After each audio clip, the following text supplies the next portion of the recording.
Hello and welcome to this short video sharing with you the one pose I really wish that I worked with and practiced more when I was recovering postpartum.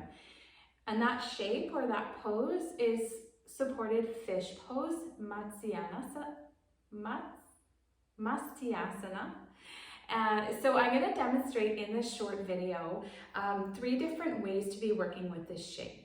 So when we are postpartum, new moms, or even moms of kids who are old enough to be running around doing the things, we have this tendency to be in awkward shapes within the body, right? So we're kind of holding children, hanging onto them off our hips, picking them up. We're a lot of hunching forward to get down to our children's levels, whether that be parents, grandparents, beloveds. So the idea of supported fish pose is to invite that opening of the front of the heart space, the opening of the neck, the shoulders.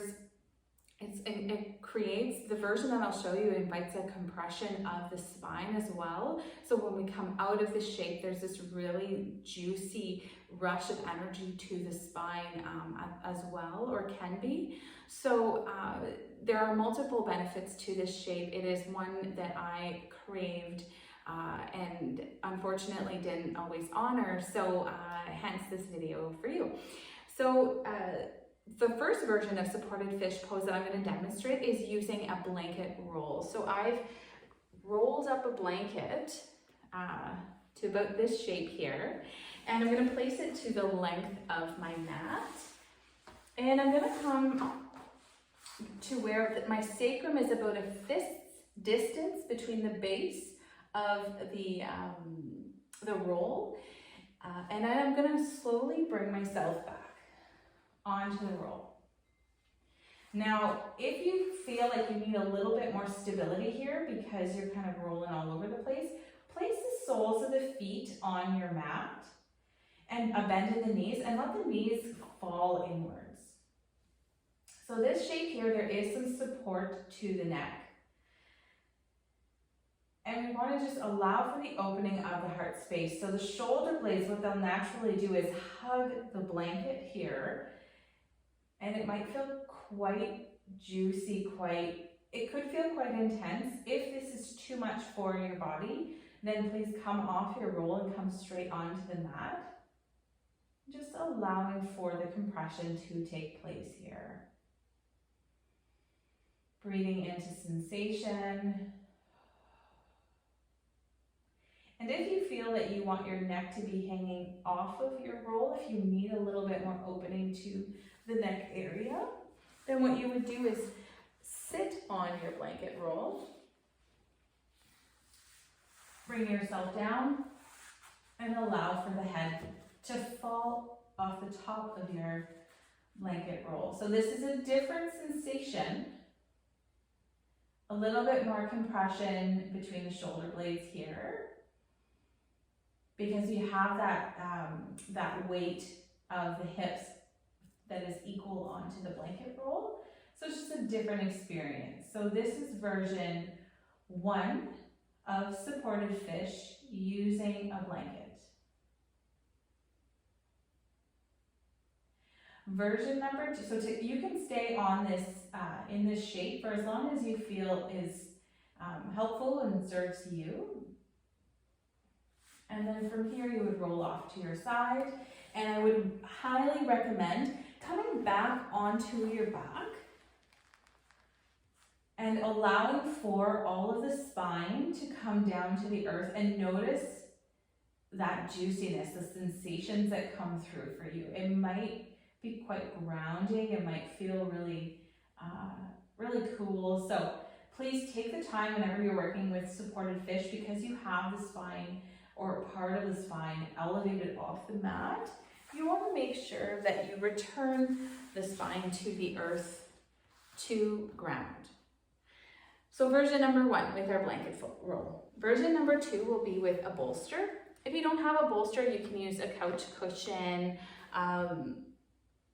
really anything that has some elevation. You can roll up a comforter and then tie it with a couple ties, and use that instead. So I'm going to do the same thing. Bolster to the length of the mat for this demonstration. And I'm going to bring I'm going to keep my sacrum about a fist distance between the base of my bolster. If you find that when you lay back there's some pinching to the lower back, bring yourself back up and move further away from your bolster. And that will invite a little more spaciousness, less compression to the lower back. So coming back down, lowering onto the bolster, and just allowing for yourself to sink. Now I have done this shape with my daughter before she was crawling, and I have kind of kept her between my legs in a bound ankle, and that was really juicy for me, and it was helpful to contain her. So I had some toys in there and just allowed myself to hang out in this shape. So that might be quite nice. You can have the legs long if you feel like it. And this is a different version of supported fish. It may feel like less of a compression, less of an intense compression to the spine, but it still invites that opening of the heart, opening of the shoulders, allowing for yourself to sink in here. And it is perfectly acceptable to remain in the shape for as long as you feel you need, as long as you are comfortable, and that none of your parts are just suspended in the air, that you are supported. And then when you come out of the shape, rolling off to your side, removing your bolster and or whatever support you've utilized, and coming back down onto your back. Again, returning the spine to the earth, coming out of the shape. And taking whatever time you can to pause and integrate from the shape. And finally, version number 3, we'll be utilizing 2 blocks. So I'm going to utilize one block to support the back of the heart space and one to support the head.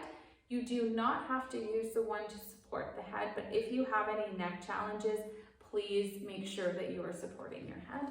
So we'll place one block at the top of the mat, second one a little further down. Now we want the bolster to create, or the block, pardon me, the one that's closest to you, to create a pedestal for the heart. So really, when you're focusing on positioning, you want it to be thoracic spine, mid-back, that space between your shoulder blades, that kind of area, all right? So oftentimes I will line up the bottom of the block to the bottom of my bra line. So lowering yourself down, that pedestal for the heart. I have this second block supporting my head and allowing for the opening of the chest here, the opening of the neck. If you remove the block underneath the head, it is even more of an opening to the neck. It's quite delightful, but if your body is not craving that, if that feels too intense or uncomfortable, please return the block or place some kind of head support underneath your head. And from here, allowing for that surrender of the weight of your body into your mat. Gifting yourself this time. It's counteracting all of the internal rotation of the shoulders from carrying your little one, maybe you're nursing or feeding your child, carrying them around, or your grandchild or your beloved. So supported fish, a beautiful shape to work with, to invite that heart opening and to counteract that kind of hovering inwards. And it makes so much sense. We have these little new beings that we want to protect and have close to our hearts. But this shape allows for us to keep our hearts open when we are shielding our beloved. So I hope this video was helpful for you. So again, the one shape that I wish I would have utilized when I was recovering postpartum, supported fish pose.